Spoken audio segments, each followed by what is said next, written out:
Музејската збирка од Кочани, која работи во состав на научната установа Археолошки музеј на Македонија, во соработка со училиштето за цртање и сликање при научната установа Центар за култура Бели Мугри од Кочани, ја реализираат предвидената едукативна работилница за 2017 година.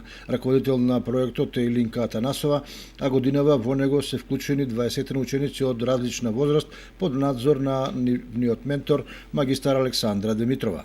Овогодишната работилница со наслов Прошетка низ минатото има за цел едуцирање на младите за културното минато на Кочанскиот регион со нивно директно вклучување преку изработка на ликовни творби, во кои представуваат како тие го доживуваат културното наследство на Кочанскиот регион.